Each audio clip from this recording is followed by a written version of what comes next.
During the journey of seeking knowledge, it's important to know that everything that is being fed to your mind is simply a point of view.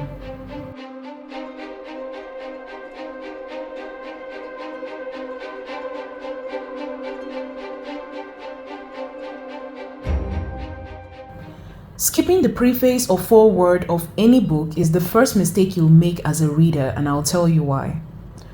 Every story, whether it be gossip, a newscast, or folklore, requires one thing which in literary storytelling we like to call world building.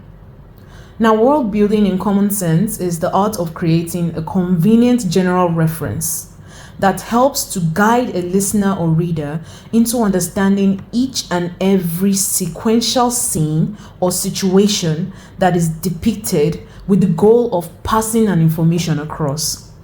The essence of world building is to serve as a guide while the listener or reader creates a mental flow of the delivery of information in order to make sense of what information is being conveyed. Now that we know this, we must understand one very important piece of information. When you choose to embark on a learning journey through a specific channel or learning material, you must know that everything that is being fed to your mind is simply a point of view. Not hard-boiled facts and reality, which most people typically like to hang on to but don't actually exist. Sorry to say, but it's the truth. The person delivering the information is just a known expert in a field you happen to be interested in, providing their point of view on a matter or issue that you just happen to encounter in your own personal life and decided to question.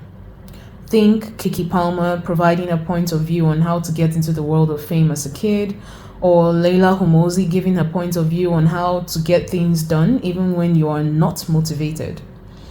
These people have experienced these realities and you encountered these realities, which is why you've chosen to listen to what they have to say, considering they've gone through it. However, in order for you to be able to see relevance in and explicitly follow the opinions and advice of these people, you need to be able to either create or correctly identify the contexts or conditions that would enable you to actually succeed when you do act on the theoretical decisions you come across or encounter while interacting with their opinion.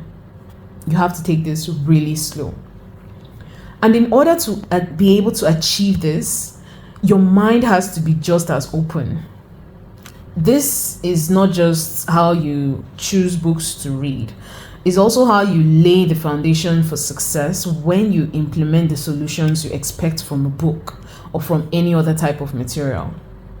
And so the preface or foreword of a book is a kind of way of helping you as the reader know and understand your why for picking up the author's book and whether this why aligns with the author's why for providing the information you're about to interact with. And if it doesn't, you have the luxury of dropping the book or discarding the material altogether. Essentially, the author wants to make sure that your thought process aligns with theirs when it comes to knowing and understanding your problem and how to navigate it. And so now that we know this, what does the preface of the 48 Laws of Power entail? Before we get into the 48 Laws of Power, Robert Greene would like us to be aware of the fact that every single human being on earth is driven by the need for power. And this might sound controversial at first, but if you look at it a lot deeper, you notice that there is actually a bit of truth in this opinion. At least since the emergence of capitalism and patriarchy, I just had to chip that in, yes, because it's the truth and I speak truth. The point Robert is essentially putting out is that if rendered into today's world, power can be translated into a lot of things depending on what you prioritize. And so for us to properly identify what we actually prioritize, we need to look at Maslow's hierarchy of needs. A pyramid in which, based on its structure, illustrates how much of the world's population desires the elements in each segment of the hierarchy. Let's look at it for a bit. Looking at the hierarchy of needs based on what you see in today's world, you notice that depending on your desires, which are the things you need to essentially feel more like a human being, you can effectively identify what level you are at and therefore your definition of power. Say, for example, you have food and a place to go to bed, take a shower, basically have the decency that stems from being an intellectual creature. What happens to your brain, especially when you've been in a position where those were a problem to begin with, is you experience a sort of elevation, let's call it that. And so this elevation drives you to subconsciously attribute a certain level of value to yourself. So if someone walks up to you and calls you a bum, that becomes an insult, even though there was a point in your life where that was actually your reality. Do you see what happened there? Essentially, you acquired a level of earned power simply by moving up the hierarchy. And so what used to be your reality now turns to an insult, no matter who it comes from.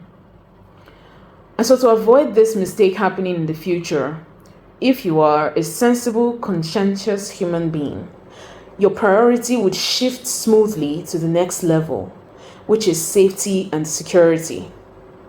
What this means is you are going to do all you can to ensure that you never go back to this position. This inevitably shifts your priority to safety and security. So while you're leveraging the power that comes from your easy access to food and shelter, you aim for the power that comes from safety and security. On the other hand, if you are not sensible and conscientious, your priority would shift abnormally to one centered on eliminating anyone who threatens your sense of discovered power.